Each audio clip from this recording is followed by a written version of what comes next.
COVID-19 is the largest health crisis we've faced in more than a century. With a refocused approach on health and wellness, it's essential to master the most up-to-date evidence-based information. Help your clients thrive in their new normal. Grow your business and make a positive impact with NASM's new COVID-19 management course. Free for a limited time. Just click the link in the description.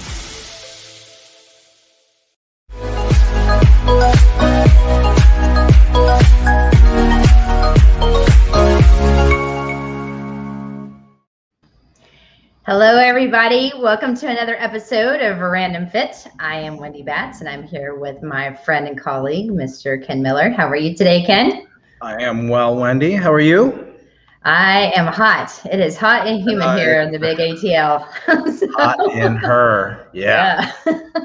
It is that time. It happens. It does, but I'm sure you're living the life in nice, cool. Well, you can't complain when it's 75 degrees outside and nice cool breeze coming in through the bay. So yeah. I am lucky. Feel bad for you. Feel bad. So anyway, anywho, moving forward, today's topic is going to be one that actually piggybacks off of one that we did last week.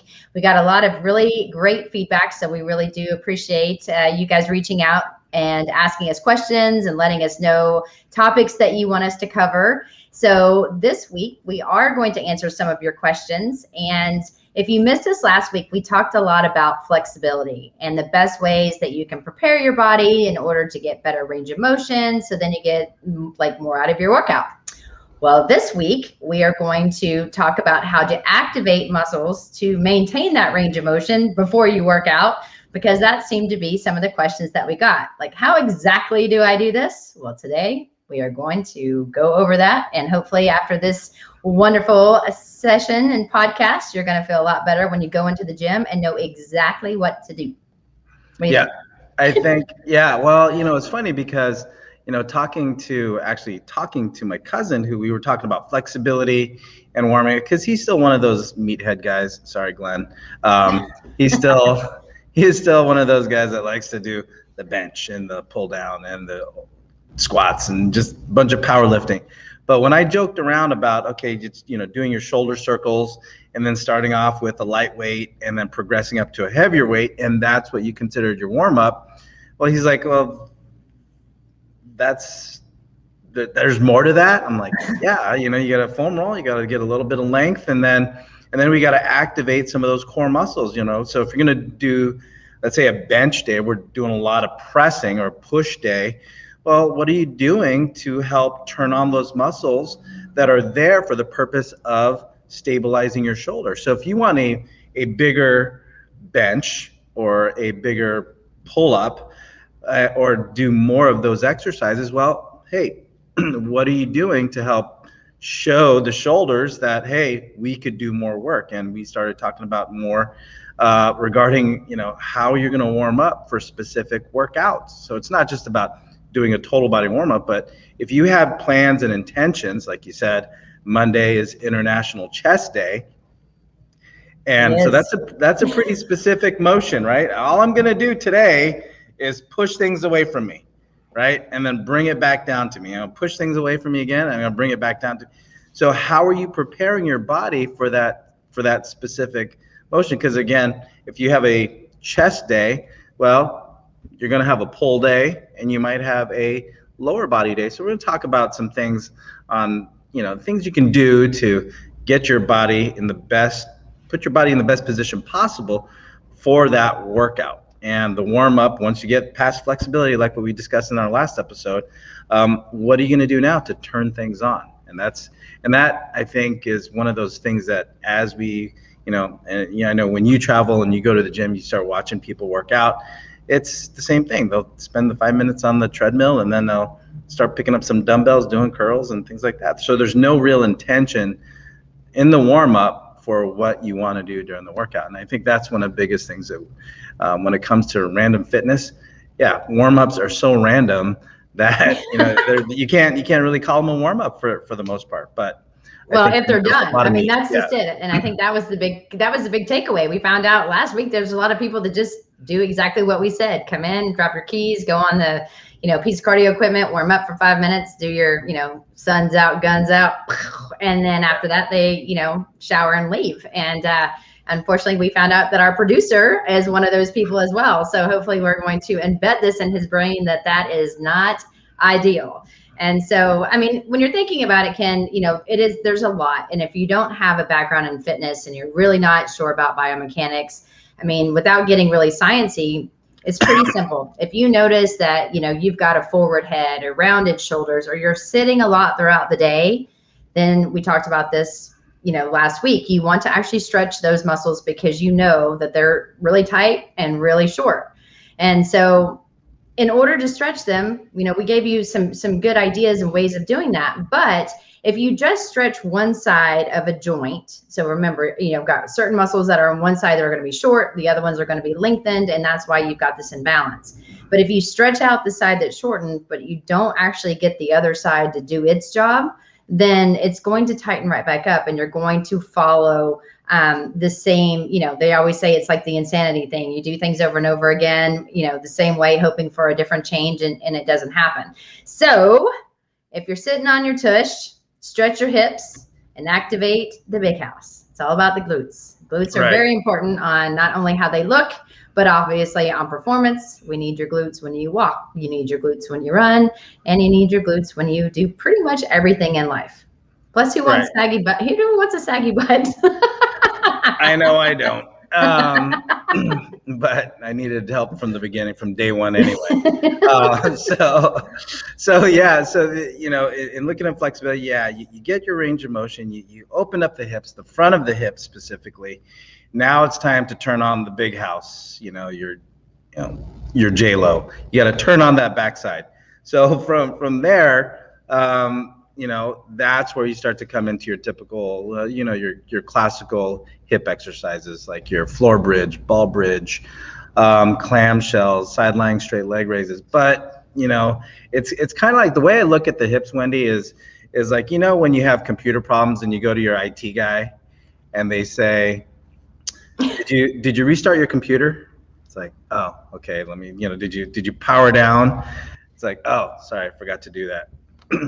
That's the same thing with a lot of issues. So if you have knee issues, foot and ankle issues, and I might be oversimplifying it, low back issues, what's one of our resets for the body? Let's turn on the hips. Let's open up the front and turn on the backside. And a lot of these issues that happen below the hips and above the hips regarding the low back, then that winds up being a reset. So turning on those hips. So if I'm going to do a big leg day, I want to turn on the glutes, right? Mm-hmm. So that's when I'm going to get on my back, hinge at the hip, activate the glutes. But on the, when we talk about bench pressing and pushing, well, if I want to get my front side to be mechanically in a better position, I want to get myself in a position where my shoulders are stacked up, right on my rib cage, and I want to make sure that my shoulder blades do what they're supposed to do, right? My rotator cuffs are fired up. The lower part of my shoulder blade muscles, my lower part of the traps, the rhomboid area, I'm turning those guys on. And that's what we need to turn on in the warm-up. That's what we need to activate. So, and in all those areas, well, both of those areas, the glutes and, those muscles between the shoulder blades, rotator cuff, those are still considered core muscles. So when we say activate the core, it's more than just, what we're looking at here. What we are looking at is, okay, what are the areas in the shoulder and the hips that are going to help us stabilize and be strong through those joints that are going to be doing a lot of the work? Yeah, I think you bring up some great points. And I'm sorry, I've got some dogs barking in the background here, but and a key point to what you're saying is, you listed some specific exercises. For example, when we're talking about the glutes, you were talking about doing bridges and then, certain, hip hinging type motions. And that's going to really activate because it's more specific. And I think that's the big key is you want to be very specific in your targeting, because there are certain muscles that are going to work your quads and your glutes, such as your squats and such as your lunges. But if you don't have really good joint alignment, because again, you're trying to get that joint back into proper position, then you're probably going to feel pain in your knee. Your foot's going to go and turn out, and you're not going to get the maximal contraction, which is going to lead to better results in performance, unless you really kind of look at, well, hey, if my bicep is on one side, my tricep's on the other. If I stretch my bicep, then I might want to actually work my tricep if it was something that was going on there with, let's say, my elbow joint. And so just, I mean, again, you don't have to really know every specific muscle or, what it does. Just look at like, okay, if I stretch the front of this, what's on the complete opposite side? And how can I just really, do specific things for that?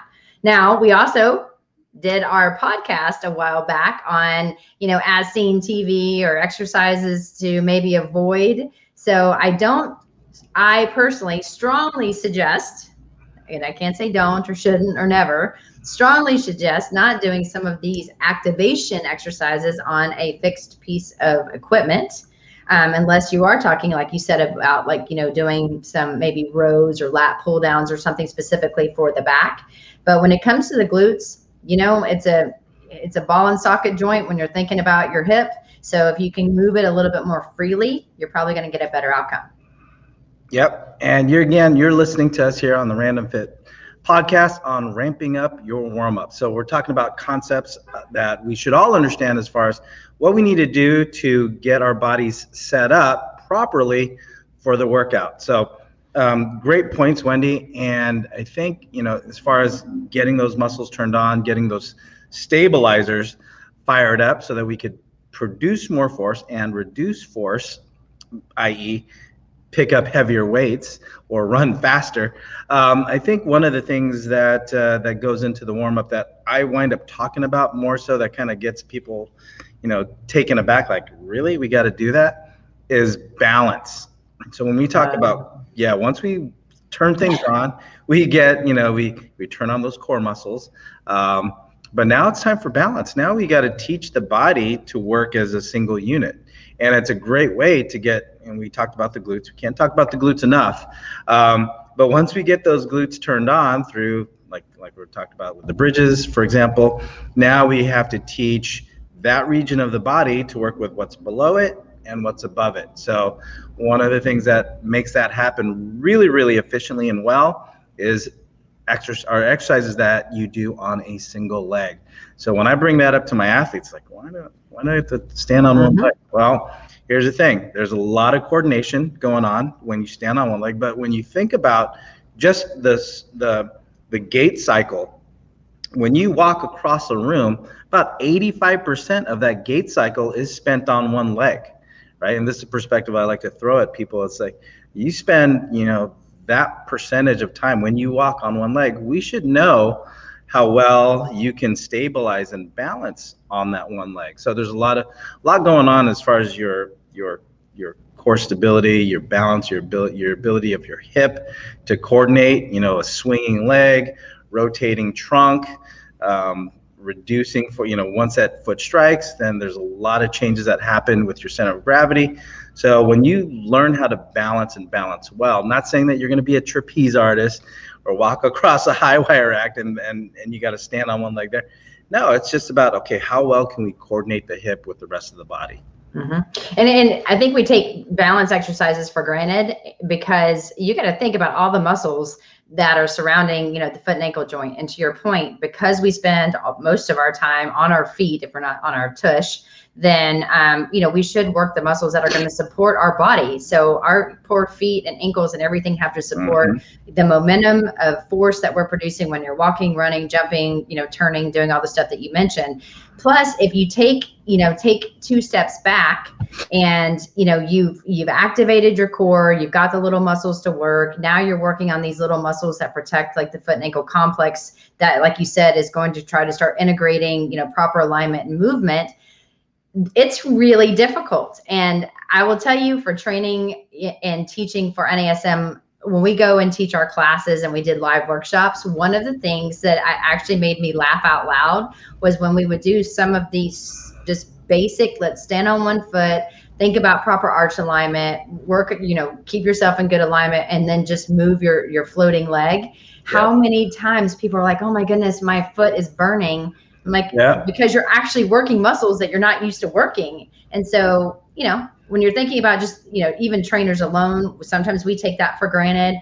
But if you also look at the statistics of the importance of balance, especially as we age, it really is something that carries over to activities of daily living. And it's a really important part, especially if you're going to be doing lunges and squats and stuff that are more dynamic when you're getting into your actual workout. Just doing one set of single leg balance with reaches or single leg squats or something with perfect alignment, that really does target a lot of really good muscles that's going to help execute things that you're going to need in your workout. Yeah, and that is usually the one part of the workshops when we were teaching live workshops that I look forward to. Not to show people where they're incompetent, but when it comes to balance, sometimes. Yeah, when it comes to balance, that's when you expose a lot of weaknesses, and especially in avid exercisers. Some of the people that have the populations that have kind of a lot of work to do on balance, Wendy, is like runners, right? Even though they're running, they're on their feet all the time, just to get them to stand still and stabilize and hold, for a lot of people, that's a very foreign activity to them. So what you're talking about, it's like, man, are my feet supposed to burn that much? Or even their hip, right? So their glutes fired up, well, which is great, right? It just shows them you gotta, there's other things you can do to improve performance outside of doing more running, doing more lifting. But once you get the foot and ankle, as you mentioned it, and the hip to work better together through a balance exercise, like you said, a single leg, just a balance and reach, holding that for 30 seconds, shoulders level, hips level, and then that leg that's in the air, reaching forward, reaching to the side, reaching back, rotating and reaching. That's a lot for the hip to coordinate if you're not used to doing that. So for a lot of people, it's a great place to start. You can stay with what you're doing, working out at the level you're working out at.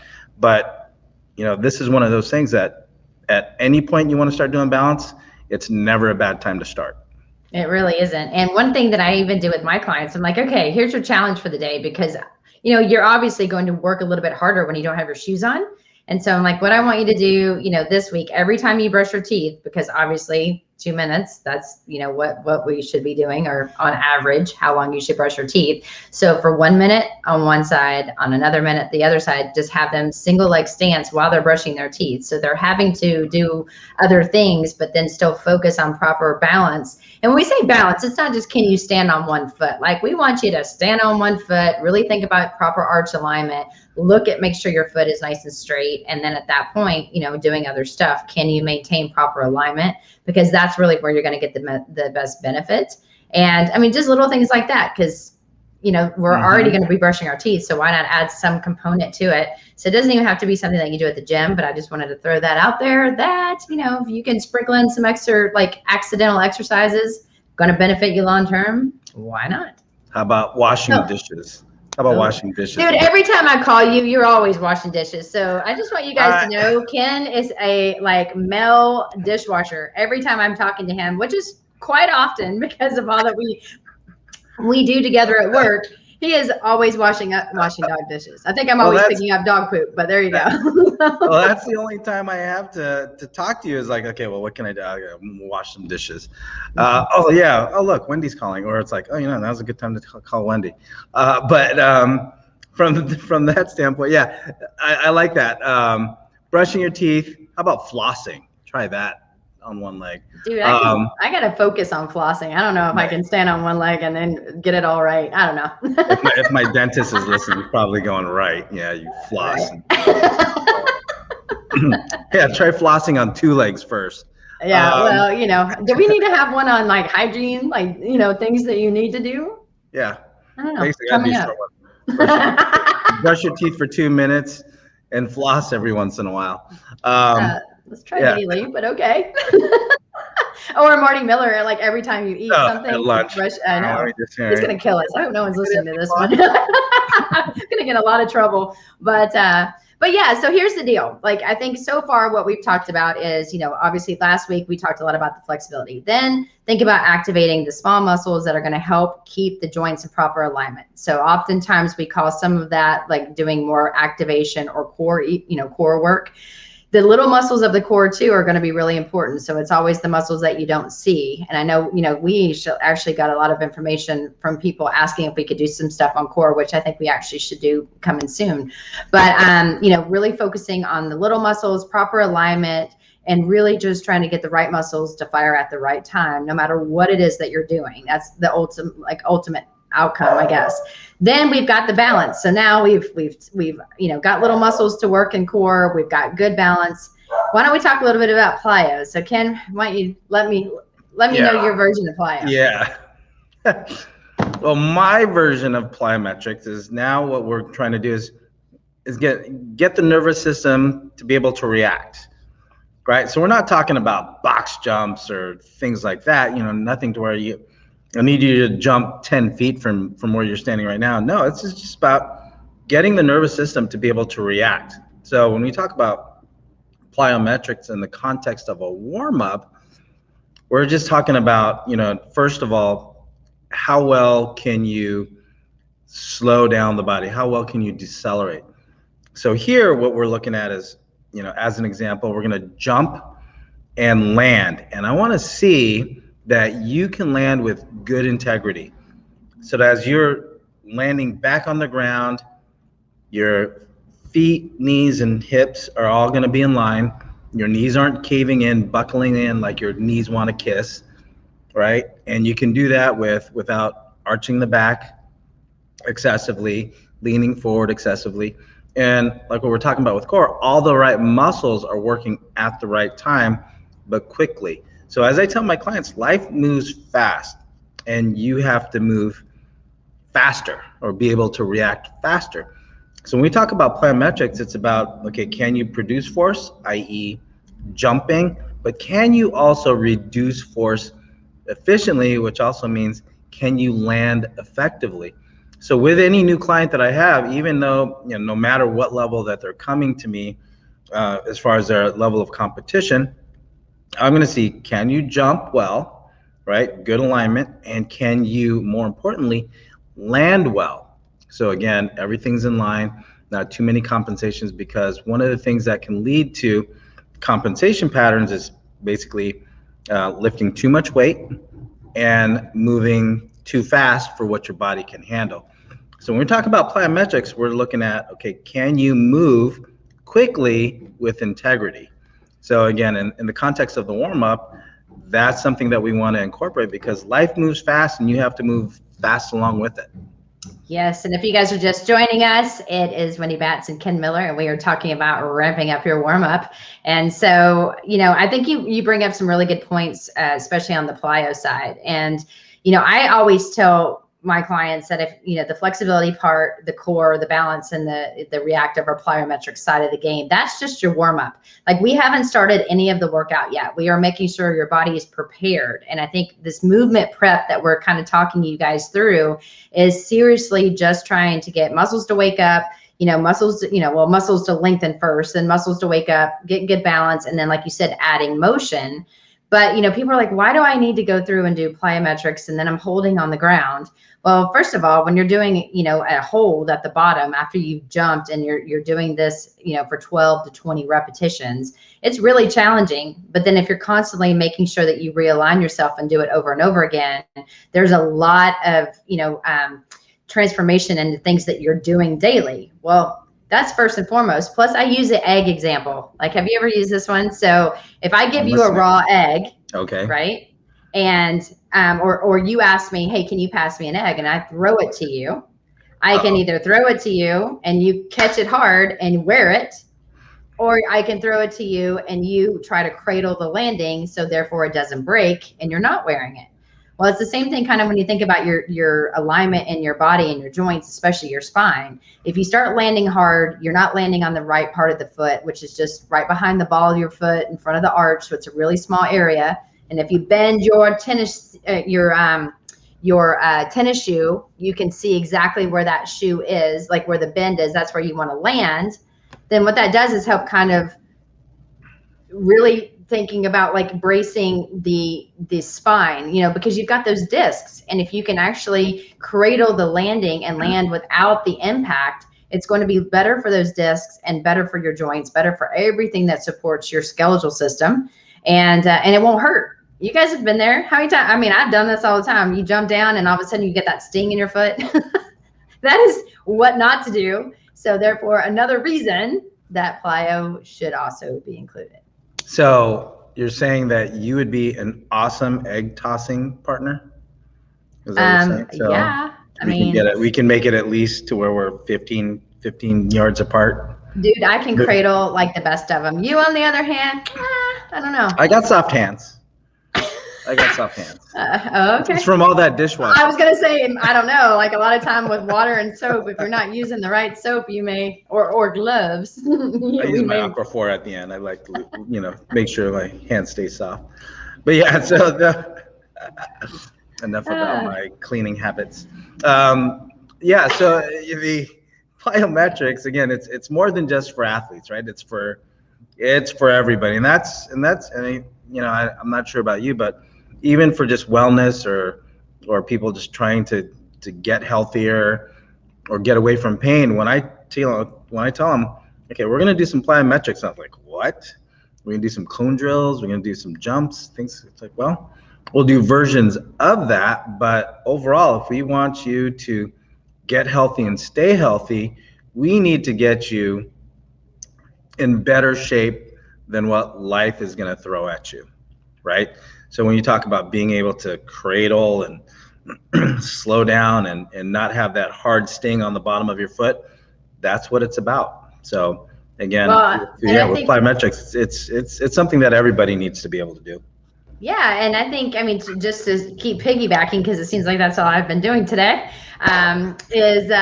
we're here for each other, Wendy. I know, right? Help me help you. But that's, I think, a really good point, because you've got to think about, and once again, if you guys don't have a trainer, you're sitting at home, but you're a fitness enthusiast, and you think we rock, so you're listening to us.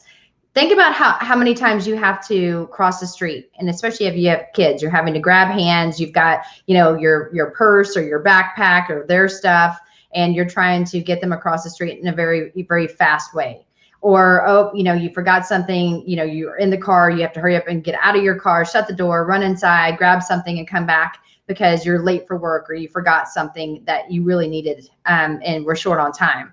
Like, you've got to think about what it is that you do daily, and then what can you do in the gym to kind of, like simulate those same type of movement patterns. So then you can train your body to do what it needs to do. And then you can go work out. Like, when I think of working out, like I said, the core stuff, the activation things that we're doing, the balance and this plyo stuff is not the workout. It is literally just, like, to me, the resistance part is the bis, the tris, the back, the shoulders, the things that we're individualizing. Even though we're doing some total body movements as well. So we kind of think of this, and like I always call it movement prep, and I think you do too, don't you, Ken? Like, it's preparing you for, the good things in life. Warm up, movement prep, and I think our buddy Kyle Stahl once called it intelligent warm up. Oh, right. Wow. So when you have the intention, if I know what I'm going to lift today for my workout, right? If I know what my intention is for the workout, well, I can cater the warm up for the workout, and that's what makes it smart. Or a smart workout, intelligent workout. Smart warm up, intelligent warm up. That way, I'm going to maximize the time that I spend doing all the heavy lifting, whether it's strength or power. What I do to set myself up for success is what we're calling the warm up. So if you can strategize what you're going to foam roll, what you're going to stretch, and then moving into what am I going to activate, how am I going to coordinate all this motion, and how am I going to get the nervous system to be able to react and fire as fast as I need it to react and fire, then my body is in the best position possible for what's going to happen. So whether I'm going to bench press 315 pounds, squat 500 pounds, dude, whatever. numbers keep going up. It's like, I don't know. I'm just throwing out numbers. I'm not saying I'm doing it. I'm just saying. All right. I'm just getting you to visualize. Well, I know this, a but lot I'm of just weight. saying, anyone that's listening to you are going to be like, wow, last week he only benched this. This week he's already gone up. So that flexibility work must be amazing. I didn't put a ceiling on my capabilities, but I didn't put a bottom. I didn't put a floor to it either. So if we're looking at warm up, I mean, wherever you are, the second you start to think about, okay, what does my body need from me right now, for me to do what I need to do, or for me to perform the way I need to perform? One of the first things you want to think about is, okay, where would I classify myself? A novice, beginner, somebody who's more intermediate? I can do a little bit more work than somebody who's just getting off of the couch? Or am I a higher level athlete, competitor, been exercising in the gym rat for the last 10 years? And that's going to play some role into how you might approach this. So Wendy, when we talk about how we put together a core, a balance, and a reactive workout for somebody people of different exercise backgrounds, how would you categorize, or what general ideas and concepts would you think somebody needs to know about how they can prepare their body? Well, I mean, again, flexibility is always going to be first. So check that one out if you missed it. But then once you've got the right muscles, lengthened, then if you're, like you said, sedentary, you're coming into the gym, you do have a lot of movement impairments, meaning your feet go out, you have low back pain, so there's probably something not right in your hips, your shoulders are forward, or whatever it may be. Then at that point, I would actually be very specific and targeted. And so I would perform like core exercises that really don't require me to flex and extend my spine. So things like bridges for the glutes, planks for my core, specific, scaption exercises and stuff like that to activate like the back of my shoulders, or even rear delts if I know that I'm rounded forward. So something that's going to try to help with those imbalances, but I'm not really focused on flexing and extending. It's just very targeted and no motion there. And then once I'm done with that, I would go into the balance. And so I would have either myself or my client or whomever's out there that's listening to this and they're new, stand on one foot, think about good alignment. And if you're not sure what we mean, look in front of a mirror, look at your second and third toe and see if your kneecap can stay in line with your second and third toe while you're standing on that leg. And then you can do, try to just balance and hold that for 30 seconds, or if you want to try a minute or whatever. And then after that, do the plyos that we talked about. Do a squat jump in place. There's no equipment required. Work on your landing. Do, anywhere from 8 to 10 of those, and do that twice, and then go work out and see if you see a difference in your workout, meaning that you feel like you're moving more freely. You're going to get better range of motion. And remember, with better range of motion is going to be better performance and outcome, which means you're going to look better. You're going to feel better because you're moving better. And then, so then it's like you've got the people that work out, so that would be your second group, right? So at that point, it would be a little bit different because I would feel like how to activate your core. So maybe it's really going into more, ball crunches, very slow tempos, really trying to get the muscles to work and not build off of momentum, some back extensions, some rotational exercises, and then single leg squats, or things that are now going to challenge that stance leg where now I'm bending my knee. So, really focusing on quad and glute, making sure those are good. And then plyo, just speed it up, So, and then of course power, just do all of that, but faster. All of that, but faster. Yeah. And that's what we talk about with flexibility. This is more of your dynamic, right? Now is, you got momentum, you got speed, now that you're throwing things in the warm up, that is. But I think, I think you described it really well. I mean, from what I'm gathering from what you're saying there is that we're slow and controlled in the beginning, then we can get a little bit more movement, right? And be a little bit more intentional with our flexing and extending and our rotating, and then we can start to move fast. So as your ability to control your body improves, so can the level of responsibility that we put onto the body to warm up with a little bit more vim and vigor, I'll say. right? Wow. So we go, little to no movement, slow control, moderate speed, moderate ranges of motion under control, and then ramping things up to ultimately be able to move faster. Because again, when it comes to power-based workouts, or even you're getting ready to run, compete, dynamic is the way to go when it comes to flexibility. And as well as now, if we're talking about core, we're throwing med balls, things like that, we're moving fast. But ultimately, when it comes to that higher level of warm-up and movement preparation, is that we want our nervous system be able to be more active than anything else. Because at that level, your muscles are fired up, they're turned on, okay, if you're going to give maximum effort. But we just want to make sure that the nervous system is really what's keyed up and ready to go. So balance is fired up, you're going to be able to be explosive and reactive when it comes to the workout that you're going to actually be doing. So that progression is pretty good. Yeah, and I think it's also, we keep talking about just doing your workout in the gym. Remember, this is also inclusive for cardio.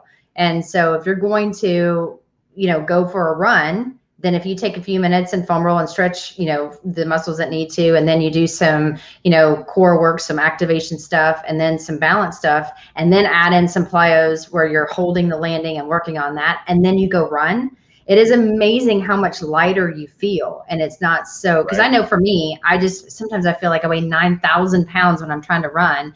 And then other days I'll wake up, I'll actually do what I need to do, which is prepare myself and then go for a run. I'm like, you know what, that really wasn't that bad. But it's the exact same, trail that I ran the day before or 2 days prior, where I'm like, man, this thing was so hard.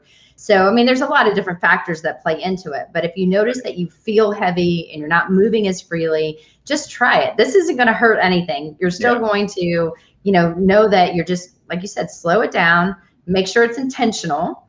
So think about what muscle you're trying to target. And if you feel it somewhere else, you're probably doing it wrong. So don't keep doing that. Like, figure out what's wrong and then do it correctly.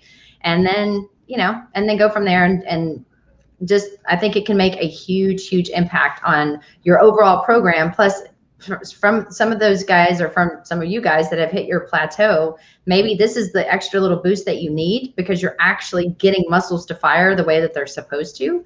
So then when you go and do your Monday chest day, your chest is actually, your pecs are actually in a better position to actually work more. So you're going to be able to lift more, and then, get the fluffy pillows that most men are searching for these days. The only fluffy pillow I'm looking for is the one I'm putting my head on. Okay. Hey. Anywho, so yeah. Do you have any departing words, final words for the day? I think that just about summed it up. It's just, look at what your body's going to do when you're going to lift or run, or and you brought up a great point there at the end there, just bringing it up in the end. It's not just about what you're going to do in the gym. It's also about the cardio as well. Can't forget that. But I think overall, if you're just responsible, what the body needs, give it what it needs in the beginning, and then it'll work for you in the end. I think that about sums up the warm-up. So thanks, Wendy, for sharing your insights and your experience when it comes to the importance of ramping up your warm-up. Thank you. Thank you, everybody, for listening to the Random Fit with Miss Wendy Betts and myself, Ken Miller. If there's anything you'd like to hear us talk about, banter about, go back and forth on, please let us know. Just reach out to us.